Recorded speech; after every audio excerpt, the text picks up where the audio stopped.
Nay? Nay! Ano bang ginagawa niyo dyan? Kanina pa kayo dyan.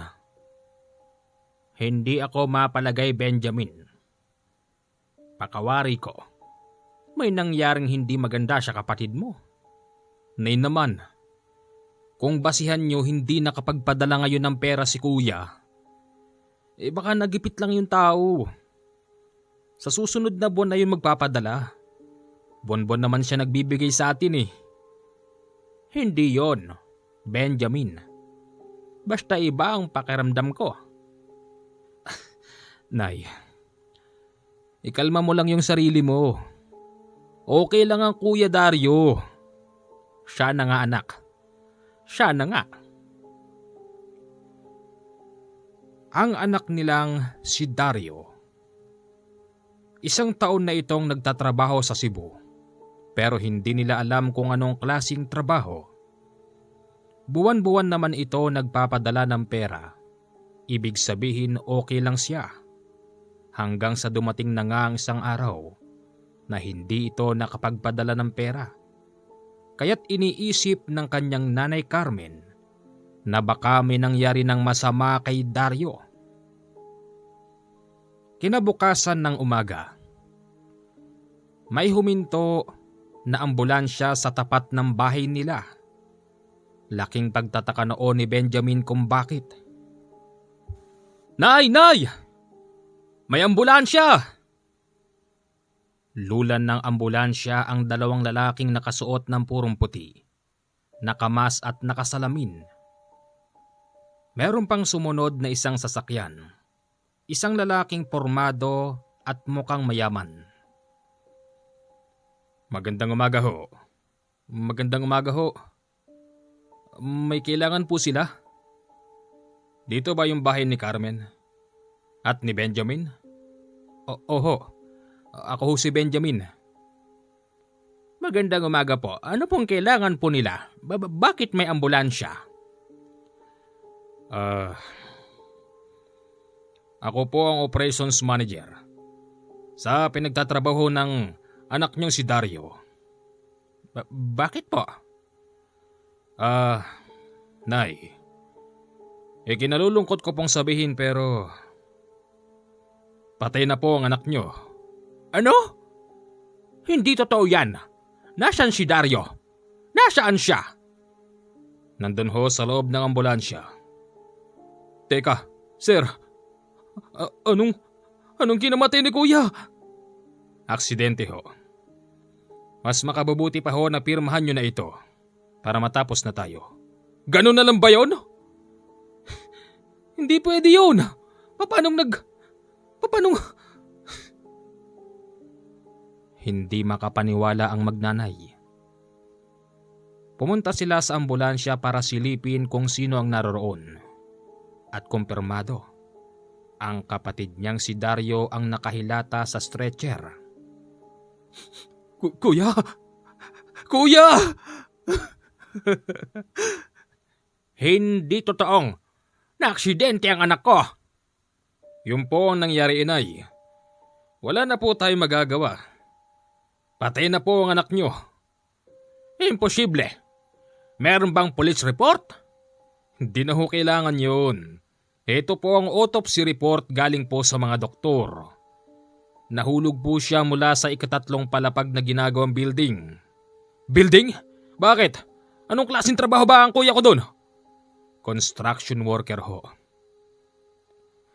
Kuya.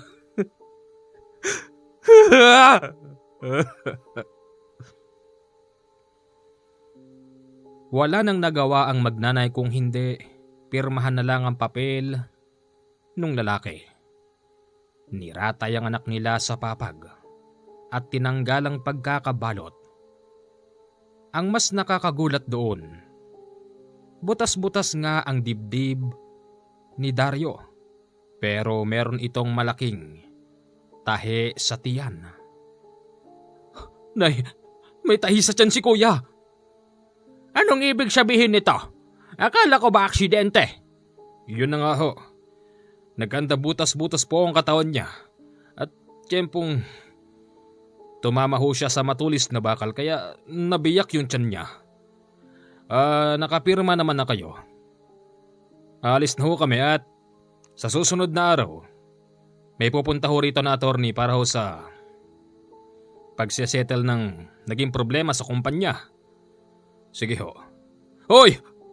Sandali lang! Hindi na sila pinansin ng lalaki. Basta't dere-derecho itong sumakay ng sasakyan. Umalis na rin ang ambulansya. Kaya't ang nangyari, humingi pa sila ng tulong sa barangay upang mabigyan ng maayos na burol si Dario. Hindi na rin naman ito pwedeng imbalsamuhin dahil na imbalsamo na si Dario nang iuwi sa kanilang bahay. 3 gabi na at 3 araw na nakaburol si Dario. Nang dumalaw si Mang Nito ay isang albularyo sa kanilang baryo. Carmen,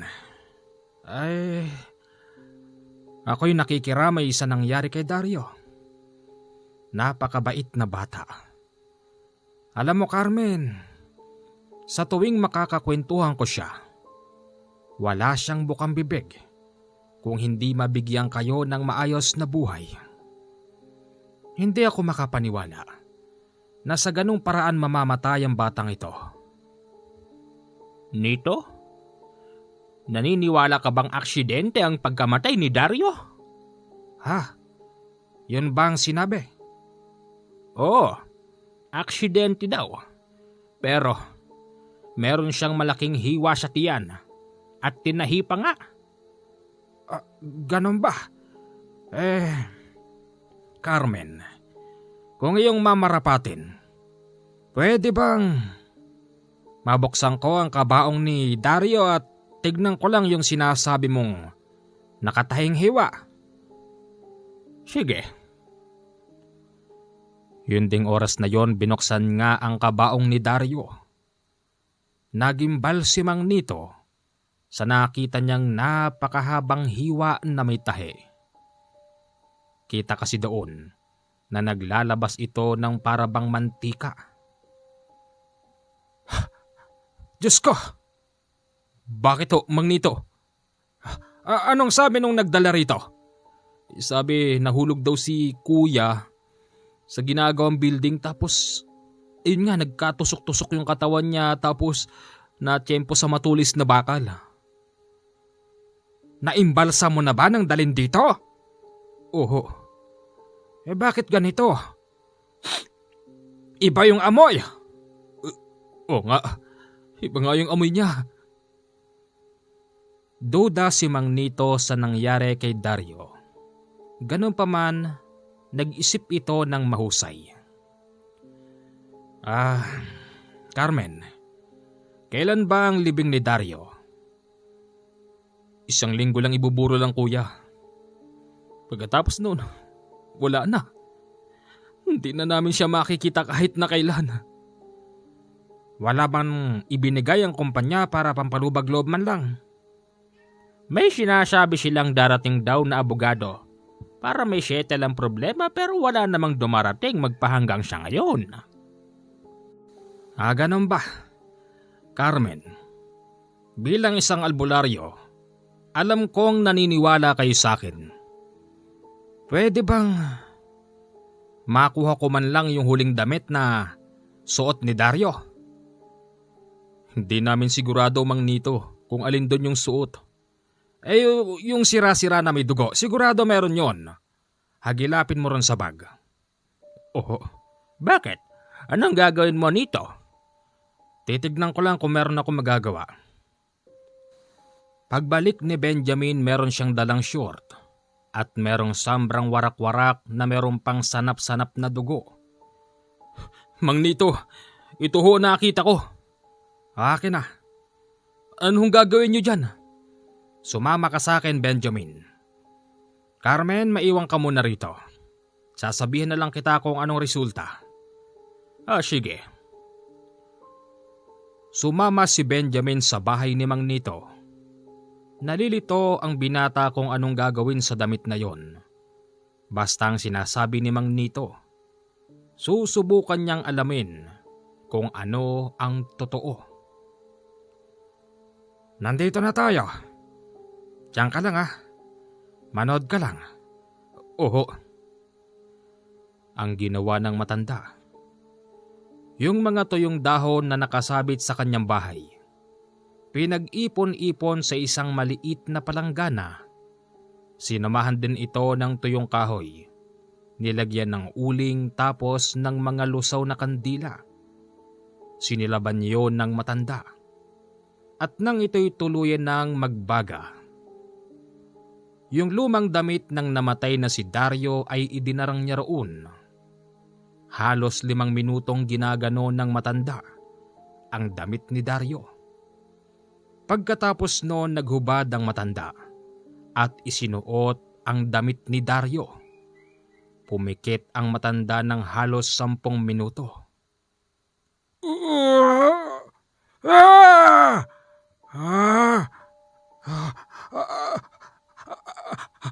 Aswang! Huwag! Huwag mo akong papatayin! Ayos lang kayo? Anong aswang ang binabanggit nyo? Aswang! Aswang ang pumatay kay Dario. Hindi totoong naaksidente siya. May nakita akong mga lalaking humahabol sa kanya. Itong damit na ito. Ito ang huling suot ni Dario. Winakwak nila ang tiyan ng kapatid mo.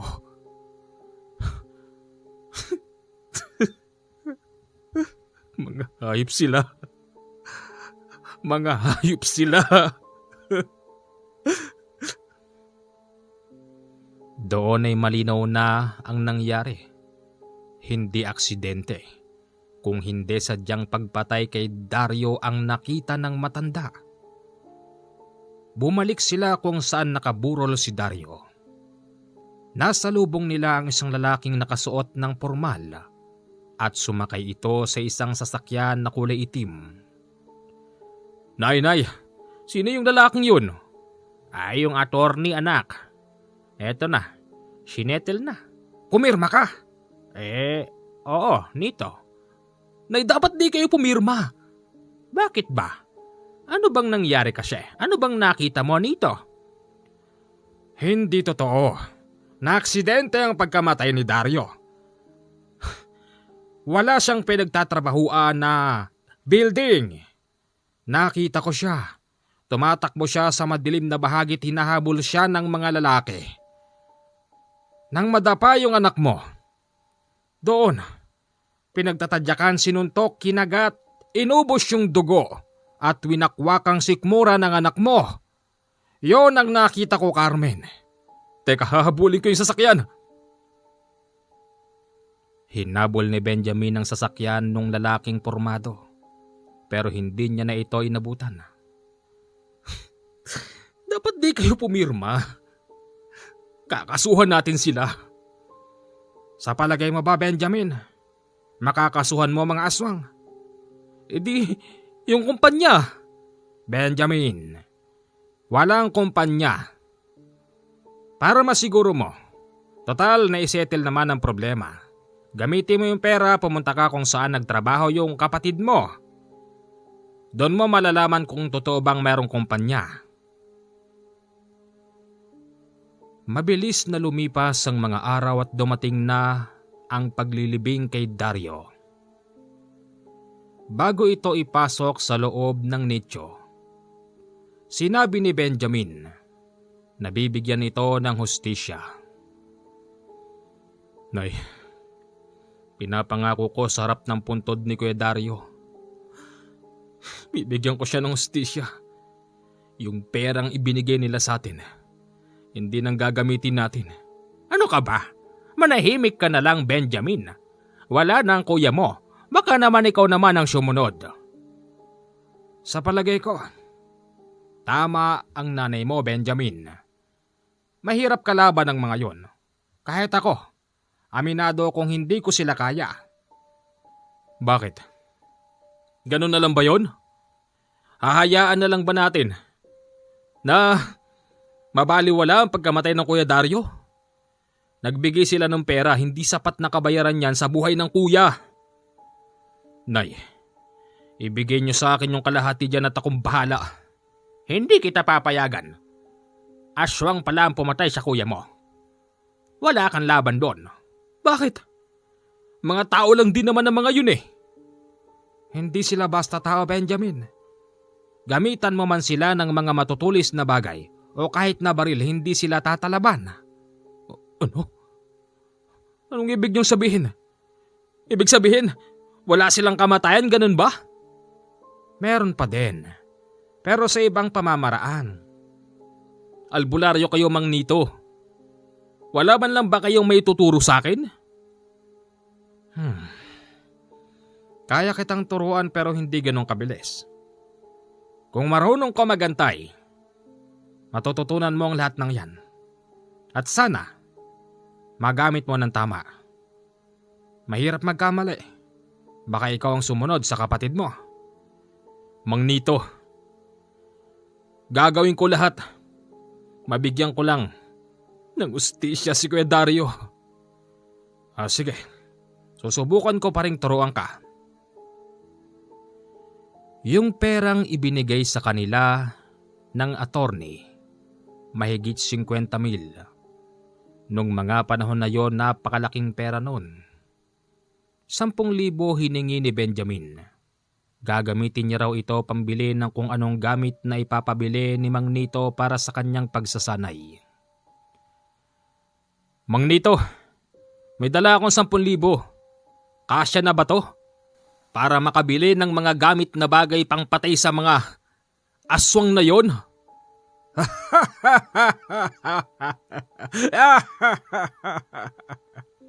Bakit? Huwag niyo sabihin na bago naisip niyo. Bakit kayo tumatawa? Pera? Hindi nabibili ng pera yon. Kukunin lang natin ang lahat ng yon sa loob ng kagubatan. Ganun ba? Isoli mo na ang perang yan para magamit nyo pa sa ibang pangangailangan. Yung bayad sa'yo? Hindi na. Bakit? Hindi ko kailangan ng pera eh. Mabubuhay naman ako na walang pera. Sige na, soli mo na yan sa nanay mo. Oho. Mabilis ding bumalik noon si Benjamin. Pagbalik niya, nakita niya si Mang Nito na may hinahalukay sa malaking baul. Ano hong ginagawa nyo?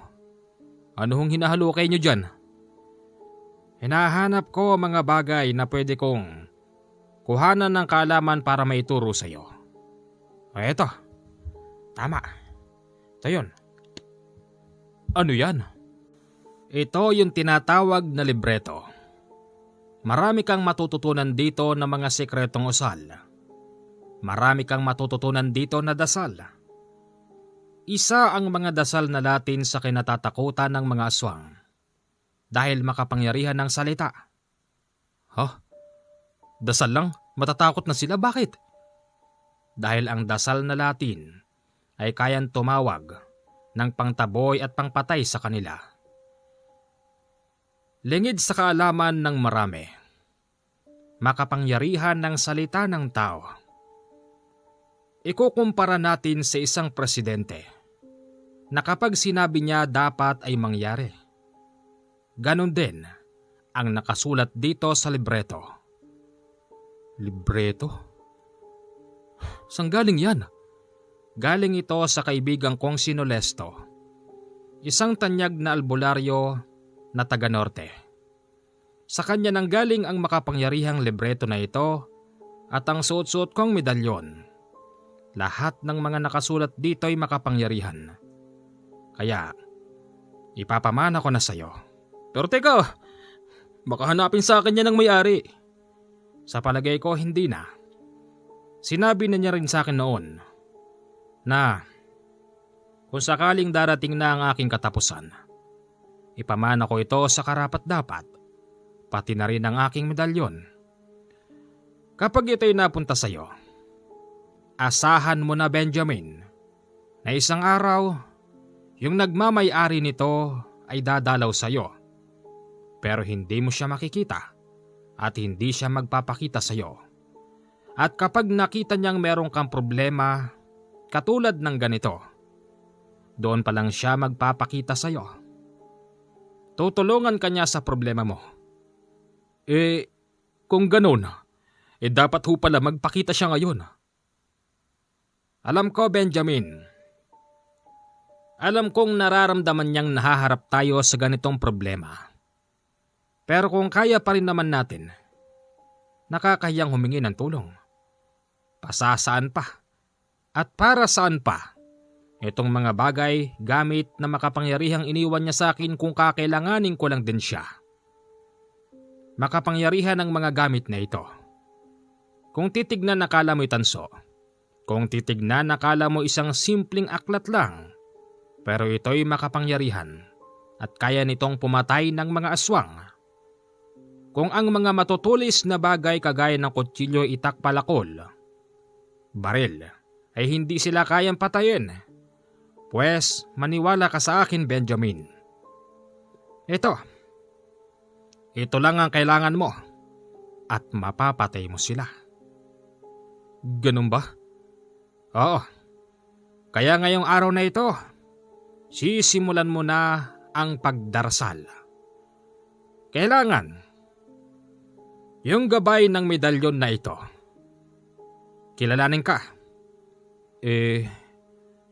Ano ho bang palatandaan para kinikilala na ako ng medalyon?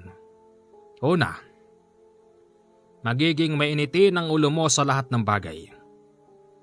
Pero, kapag ganyan ang nangyari sa'yo, asahan mong unti-unti ka nang kinikilala ng gabay ng medalyon. Pero, kung magiging mainitin ang ulo ko, baka makapatay ako ng tao. Yon ang dapat mong paglabanan. Okay. Oho. Yun ngang araw na yon, sinimulan na ni Benjamin ang pagdarasal. Hawak-hawak niya sa kaliwang kamay ang medalyon na kung tawagin ay Antigo de San Benito, habang sa kabilang kamay naman nakalagay ang nasabing libreto. Hindi ito katulad ng ibang dinarasal na mula sa wikang Latin na kapag binasa mo'y makakaramdam ka ng matinding hilo at kapag hindi mo kinaya babagsak ka pa. Ang pakiramdam noon ni Benjamin para bang may sumanib sa kanya na mainit na hangin. Yung init pero hindi nakakapaso. Tapos naririnig niya yung mahinang bulong sa kanya. Bakit? May problema? Bakit nga? Ano nangyayari sa'yo? May naririnig ako. Yan ang gabay. Natapos mo na ba usalin ang 3 pahina dyan sa libreto? Oho. Ngayon, hindi naman yan talaga ang pinakadasal niya. Ang dasal niya ay nariyan sa medalyon, pero hindi mo na yun kailangan pang dasalin. At kaya ko lang pinadasal sa iyo ang nasa libreto upang sa pagtawag mo ng buhay na salita, kusa itong kakapit sa iyong medalyon at sa iyong katawan. Nang dahil doon bibigyan kanila ng malakas na kabal. Ano ho yung kabal? Ang kabal ay tinatawag na kunat sa katawan. Gusto mong subukan? Kunat? Kunat as in, parang gulong ng sasakyan. Mas makunat pa doon. Gusto mong subukan? Paano? Biglang tumayo ang matanda. Pumasok ito sa loob ng kwarto at paglabas, bitbit nito ang isang kalawangin na 38 revolver at walang ano-ano'y pinutukan niya ng isang beses si Benjamin sa gitna ng katawan. Hindi nakailag ang binata. Ano ginawa niyo? Dalhin niyo ako sa ospital!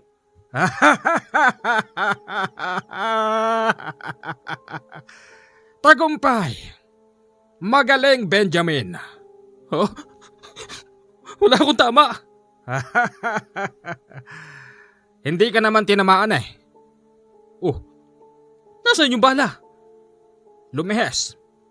Dahil tinampal ng gabay mo yung bala. Huh? Gabay ko? Kilala ka na ng gabay. Iinit na ang ulo mo niyan. Pero hindi naman ibig sabihin tapos ka na sa pagsasanay. Kasi simula mo pa lang, Benjamin. Sandali lang dyan ka lang. Ano naman yan? Ang haba naman yan. Ito ang tinatawag na samurai. Ang samurai na ito'y pinagkaloob sa akin ng kaibigan kong si Nolesto. Isang tanyag na albularyo na taga-norte. Na naman tayo eh. Kilala ko na siya. Para lang alam mo. Alam mo, marami na itong napatay. At sa aking pagkakatanda na sinabi niya noon, ang samurai na ito ay nanggaling pa sa mundo ng engkanto. Mula ito sa isang mandirigmang engkanto. Ipinagkaloob ito sa kanya ng dahil sa kanyang kabaitan, nang dahil din sa pagtulong niya sa mundo nila. Teka, hindi na yata totoo yan. Huwag kang tatawa. Lahat ng sinasabi ko totoo. Saan naman natin gagamitin yan? Huwag niyo sabihin na pagkakaloob niyo rin sa akin yan. Pagkakaloob ko sa ito, Benjamin. Kunin mo. Nang kunin ni Benjamin ang inaabot na samurai, bigla siyang bumulagta sa lupa, kasamang bumagsakang samurai. Napakabigat kasi noon.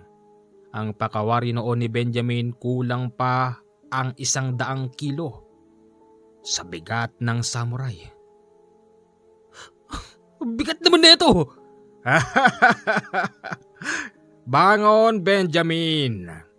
Bumangon ka! Kaya mo yan! Iwas-iwas mo ang samurai!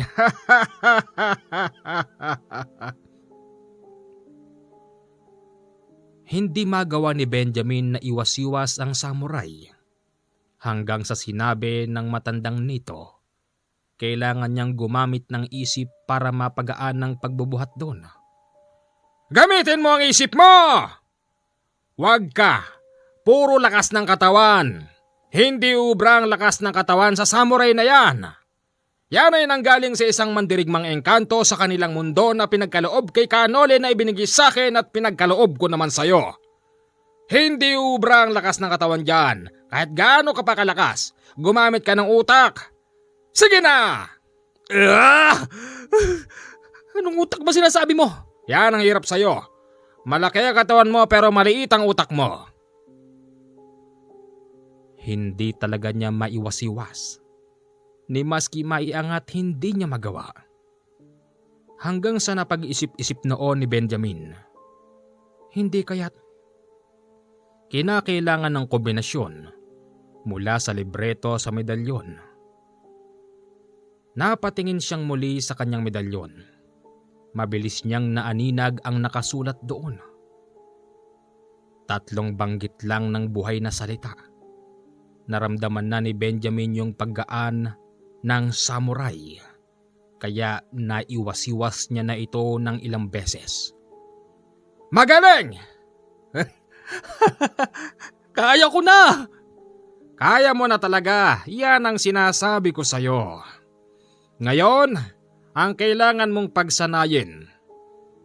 Kung gaano kabilis mo itong maiwawasiwas sa kalaban at hindi ka pwedeng magkamali. Kapag sa oras nakatama yan ng katawan ng aswang, segundo lang ang bibilangin at magiging abo na siya. At napakadelikado rin yan kapag tumama yan sa puno o kaya sa ibang tao. Hindi ka pwedeng magkamali. Ngayong ipinagkaloob ko na yan sa'yo, Benjamin. Oo, kayang-kaya ko ito.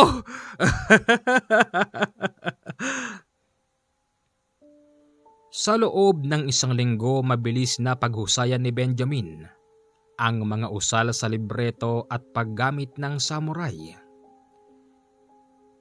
Oh, ano nang plano mo ngayon? Hoy Benjamin, kinakausap kita. Anong... Hindi kumikibo si Benjamin. Nakatingin lang ito sa malayo habang nakatalikod. Hanggang sa maya-maya pa humarap ito.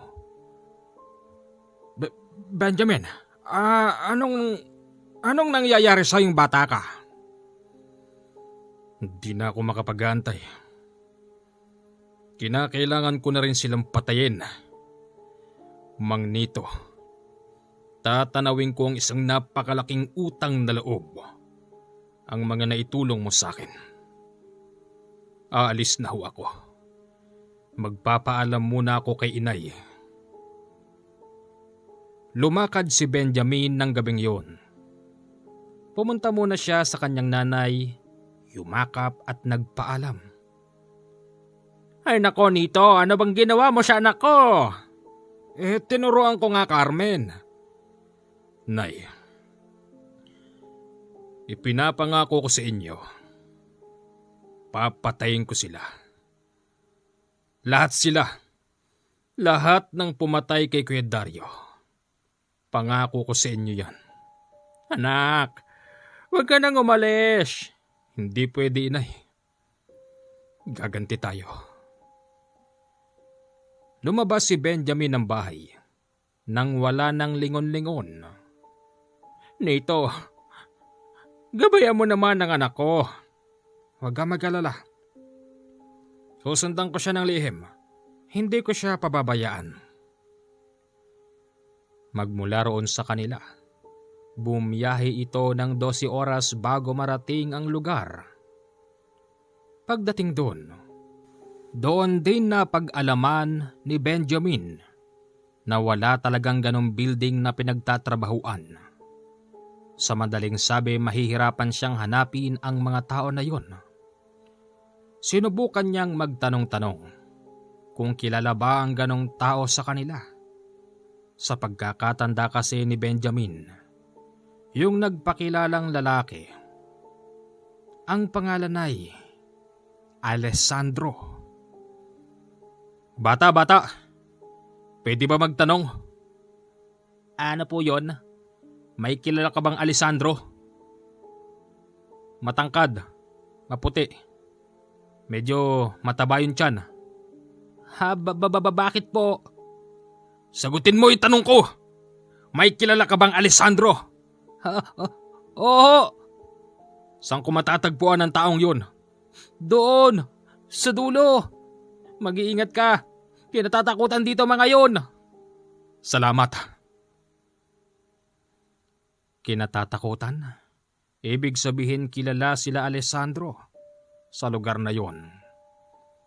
Yung tinutukoy na dulo, meron palang isang malaking bahay. Maninibago kayo sa bahay na yon. Kasi magmula sa gate, lahat yon purong itim ang kulay ng pintura ng pader. Maging yung bakal, ultimong yung bahay kulay itim ang pintura. Itim din ang kulay ng bintana. Mataas ang bakod. Halos wala kang matatanaw maliban sa malaking bahay na may pinturang itim. Habang siya'y nagmamasid at nag-aantay ng lalabas sa bahay, hindi niya namalayan. Meron palang nakatingin sa kanya kanina pa. Nag-antay lang yon ng pagdilim upang sitahin si Benjamin. Paano ko makakaakyat dito? Taas ng bakod na to. Anong sinisilip-silip mo dyan? Nako, nalintikan na. Wala. May kailangan ka ba, binata? Wala ho. Kung ganon, umalis ka na. Tumalikod ang lalaking payat na maitim na mabaho ang hininga. Ginamit yun na pagkakataon ni Benjamin upang saksakin ang likod nun gamit ang samurai. Pagtarak at pagtarak pa lang ni Benjamin sa likod ng lalaki, mabilis itong naging abo.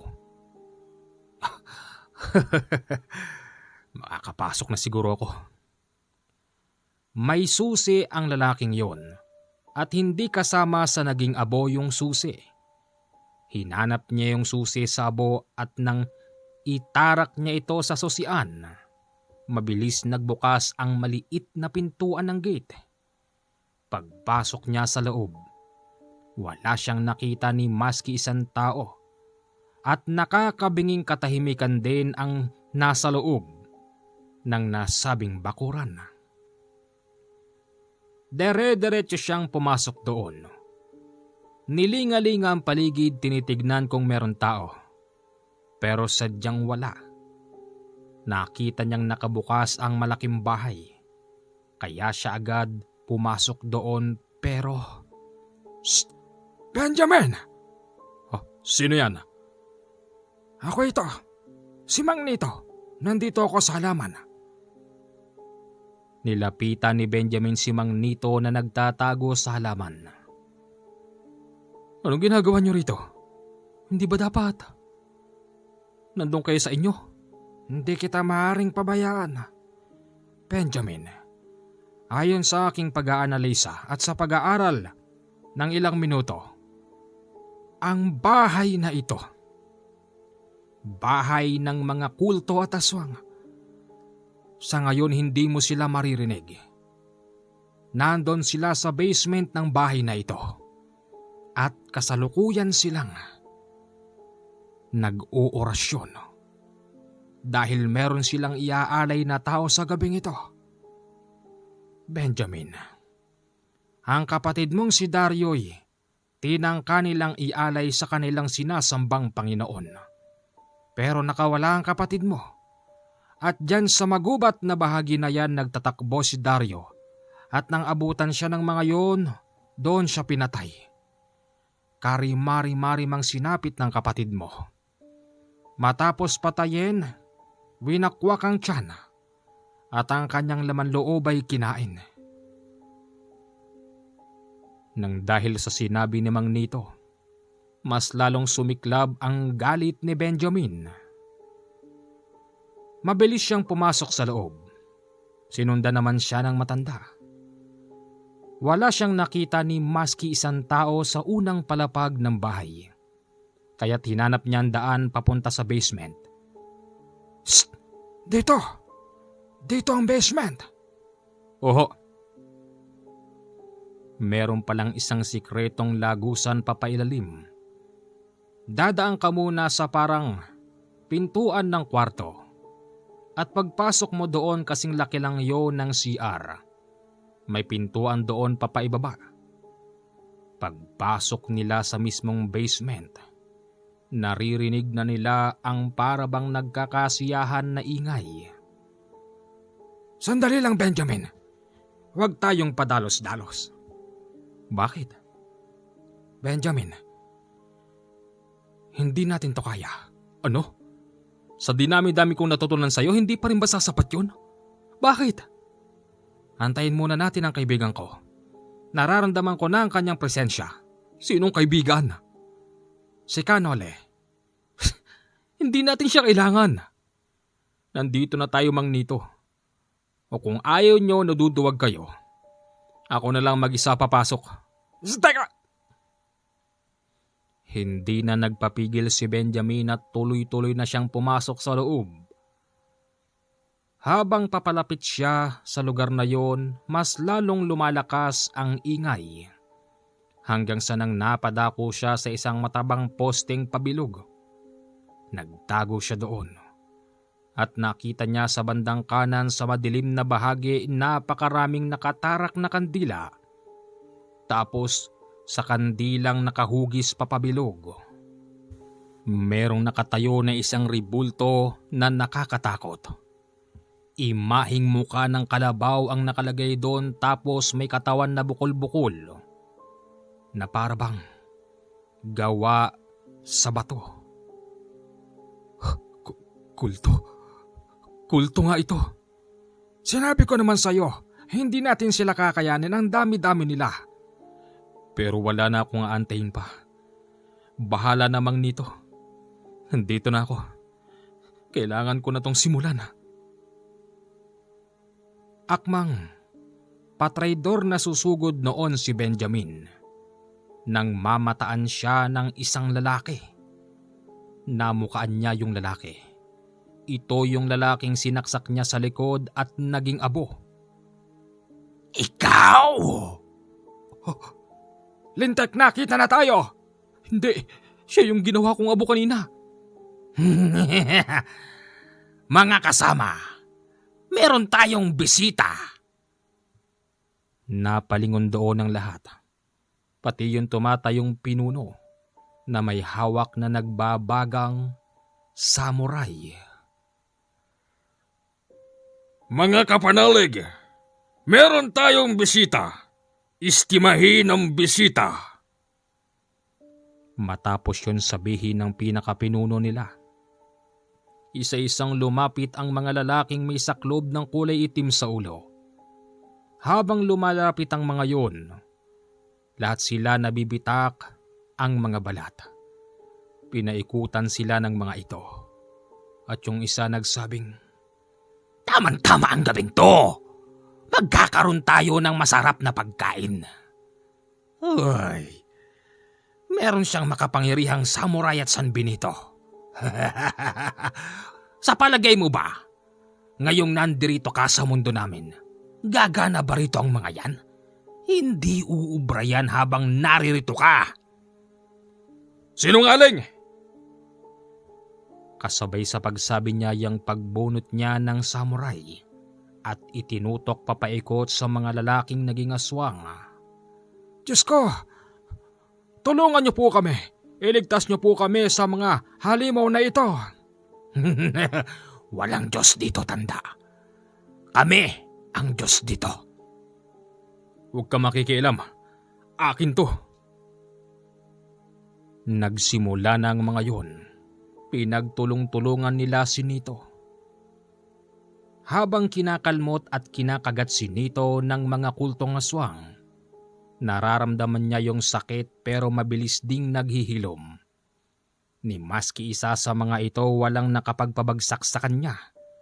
Hanggang sa nakakuha siya ng pagkakataon, pinagtatadyakan niya ang mga kalaban at mabilis na hinalipaw ng samurai.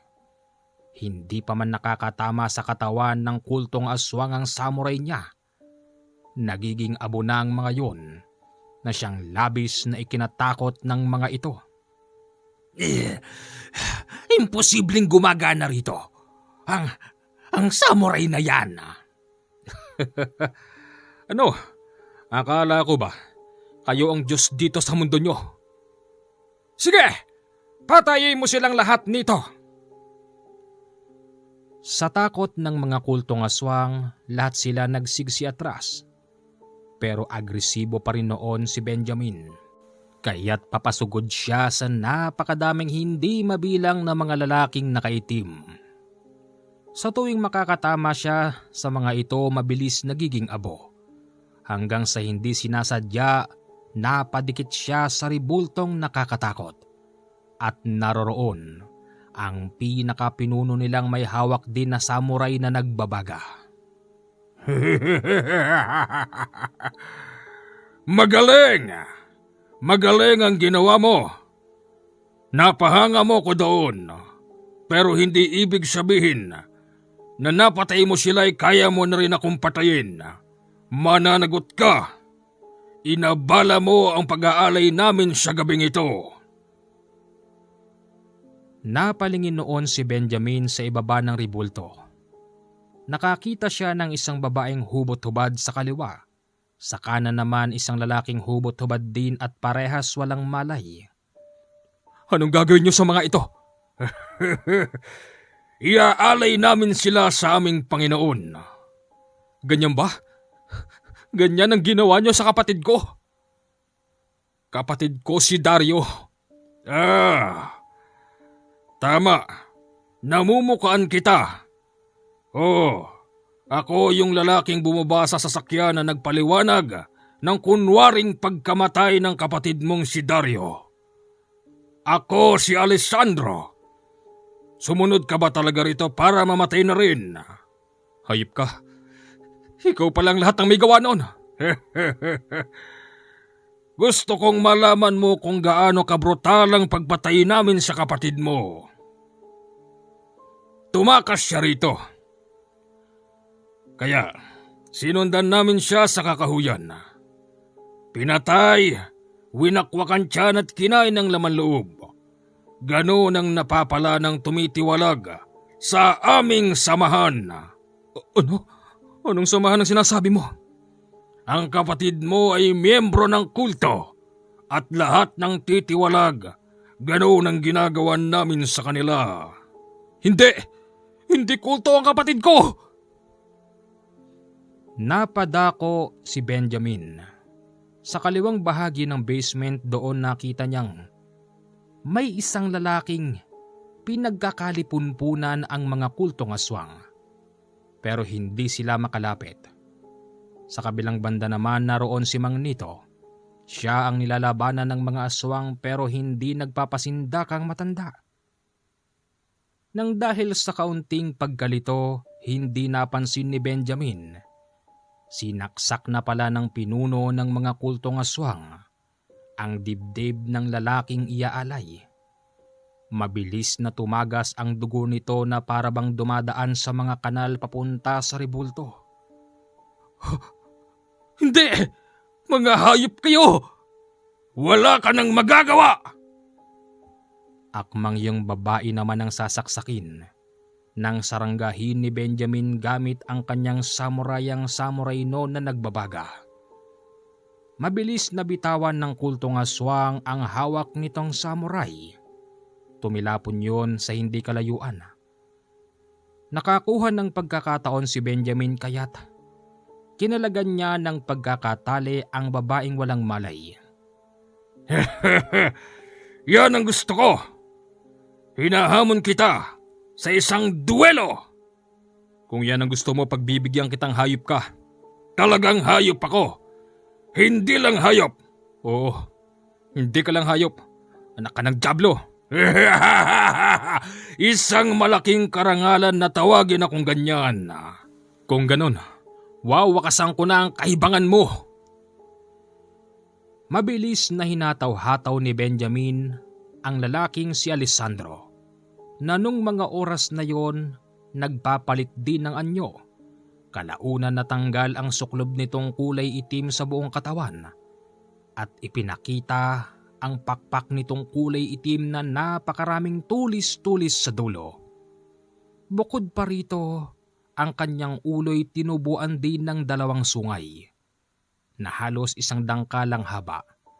Tinubuan ito ng matutulis na pangil at lumaki ang mga mata. At ang mas nakakatakot dito yung dibdib niya para bang may bungangang bumubuka. Meron yun mga malalaking ipin na halos kasing laki ng daliri ng tao. Sumugod ka! Sumugod noon si Benjamin gamit ang kanyang samurai pero narinig niya ang sigaw ng matandang Nito. Wag! Patibong yan! Sigaw ng matanda pero huli na ang lahat. Napalapit doon si Benjamin kaya't nadakma siya ng malalapad na kamay ni Alessandro. Mabilis niyang nabitawan ng kanyang samurai at pilit siyang dinidikit sa bunganga nito sa dibdib. Ano ka ngayon? Wala ka nang magagawa. Nang mapadikit doon ang dibdib ni Benjamin, akala niya'y tuluyan na siyang lalamunin ng bunganga sa dibdib. Pero bigla siyang binitiwan nito. Ramdam niya nung mga oras na yon ng matinding init na bigay ng San Benito. Ya! Walang ya! Ano yan? Ito ang makapangyarihang Antigo de San Benito. Ang nagmamay-ari nito ay isang tanyag na albularyo na mula pa sa gitnang Luzon. Ito lang palang tatapos sa'yo. Huwag kang lalapit. At bakit hindi? Benjamin! Ilagay mo yan sa kamao mo. Labanan mo siya ng kamay-kamay. Pag napatumba mo siya at natanggal mo ang kaluluwa niya sa katawan, gamitin mo naman ang samurai. Putulan mo siya ng ulo. Sino ba yun? Sige! Gawin mo na!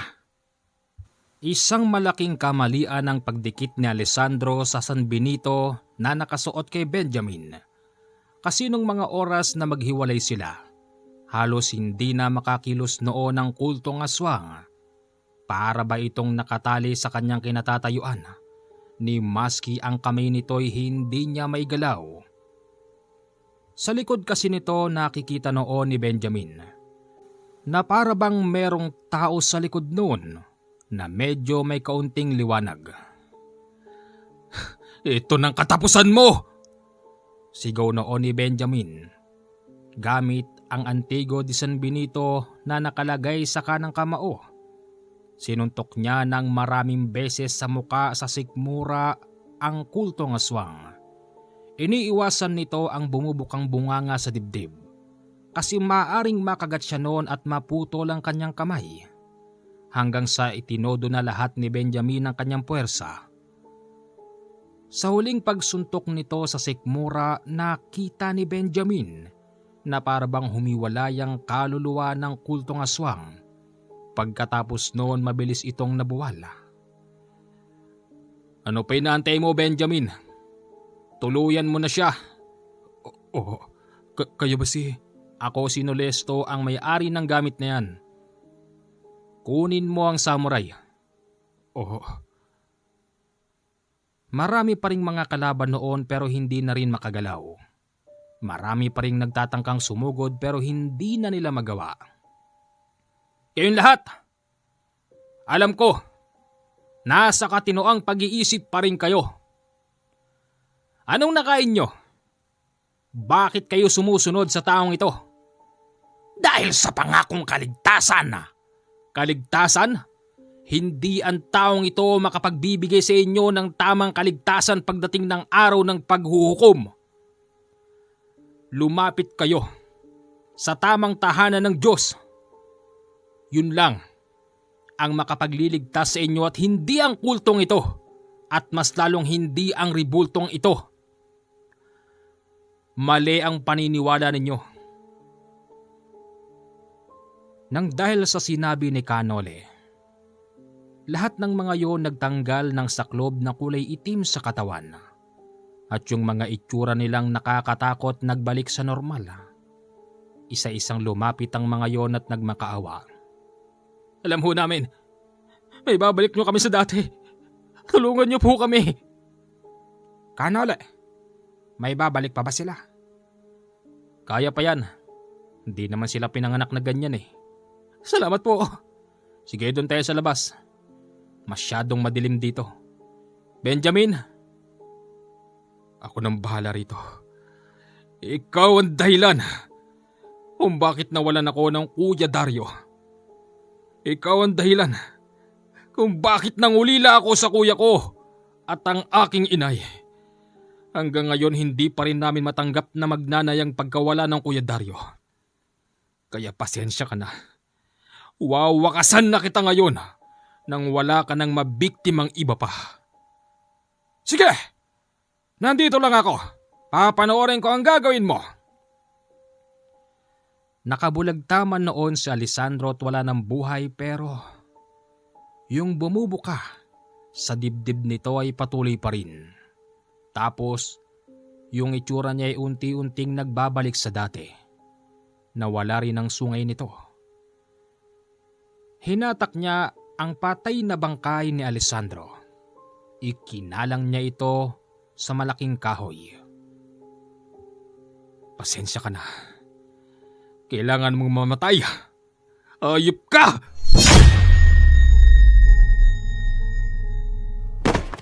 Putol ang ulo ng aswang. Naggulong-gulong ito papunta sa ribulto. Nang mapadikit ito doon, tinuhog pa ito ni Alessandro at idinikit lalo sa ribulto. Maniwala kayo o hindi, yung ribulto na gawa sa kahoy ay biglang nagliyab. Nilamon ng apoy at sa loob ng ilang minuto, tuluyan nang natupok ang ribultong nakakatakot. Kasabay nun, ang pagiging abo ng kultong aswang. Tara na, lumabas na tayo rito. May naisip ako, Benjamin. Ano yun? Pag-alis ng mga tao rito, dapat ay sunugin natin ang bahay na ito. Tama. Siguradong pamumugaran pa rin to ng mga kulto at aswang kapag hindi ganon ang ginawa natin. Oo. Paglabas nila sa unang palapag ng bahay, nakita nilang nagpila ang mga lalaki at babae. Lahat ng mga yon wala ng saklob na kulay itim sa katawan. Isa-isa silang lumalapit kay Kanole at binubuka ang bunganga. Pinaiinom sila ni Kanole ng tubig na nanggagaling lang sa isang timba. Tigit-tigis ang lagok lang ha. Oho. Kitang-kita ni Benjamin at ng matanda kapag nakalagok na ang mga ito. Yung mga muka ng mga tao'y para bang nilalabasan ng mga galit na ugat. Pagkatapos nun, susuka sila ng tintang itim, tapos ng kasing laki ng bilog ng baseball bat na isang sariwang laman. Nagkalat ang tintang itim sa loob ng magandang bahay. At pagkatapos noon, nagbolontaryo ang mga taong gumaling. Nilinis nila ang buong bahay. At ayon pa sa isa sa mga yon, ang bahay daw na yon ay pagmamayari ni Mr. Tolentino. Isang mayamang lalaking pinatay ni Alessandro dahil ayaw daw pumayag noon ni Mr. Tolentino na pamugaran ang bahay na yon. O tapos, paano nagkakilala si Alessandro at si Mr. Tolentino? Dati ho sila magkaibigan, magkasama sa negosyo. Hindi alam noon ni Mr. Tolentino na yung kasangga niya sa negosyo isa palang kulto. At wala rin kaalam-alam noon si Mr. Tolentino na yung anak niyang babae pinatay ni Alessandro at inalay. At nung magkabukuhan na, ang sabi noon ni Alessandro, gagawin niyang kuta tong bahay niya. Hindi siya pumayag, kaya pinatay siya. Ari ko. Gising na yung babaeng alay. Iha, ayos ka lang? Nasaan ako? Sino kayo? Nandito ka sa iha. Huwag kang lalapit. Huwag ka matakot sa kanya. Hindi na siya aswang at di na rin kulto. Mga masasama sila. Hinuli nila kaming magkasintahan. Gusto nila kaming ihalay sa ribulto. Wala na yung ribulto, iha. Nasunog na. Patay na rin ang pinakapinuno nila. Huwag ka matakot sa kanila kasi binalik ko na sila sa dati. Ganun ho ba? Oo. Sino ka ba? Cheryl po. Taga-san ka? Cebu. Pagkatapos noon, umalis na sila sa bahay at inabandona. Umuwi noon si Benjamin at ang matanda sa kanilang baryo. At doon, ibinalita nila na nabigyan na ng hustisya ang pagkamatay ni Dario. Yun namang mga taong kinasangkapan ni Alessandro'y bumalik na rin sa kani-kanilang mahal sa buhay. Na nung mga panahon na yon matagal na palang hindi nakakauwi sa kani-kanilang bahay. At inakala din ng mga pamilya nila na matagal na silang patay. Yung babae naman, hindi na nakauwi sa kanila kasi yung kanilang bahay ay matagal na palang naibenta. Nang dahil doon, kinupkup na lang siya ni Benjamin. At nang dahil sa sila'y nasa iisang bahay, sila ngayon ang nagkadiskobrehan sa isa't isa hanggang sa maging mag-asawa. Ninong pa nila ngayon si Kanole at inaanak ni Kanole si Benjamin at ang babaeng si Cheryl. Magandang gabi po sa inyong lahat mga ginigiliw kong tagapakinig. Hanggang dito na lang po ang ating kwento at sana'y inyong naibigan. Meron po akong Viber at WhatsApp. Diyan niyo po ako pwedeng kontakin. Ang aking pong account number doon ay 0948-52-30887. Yan po ang aking Viber account at WhatsApp account. Salamat po sa inyong lahat.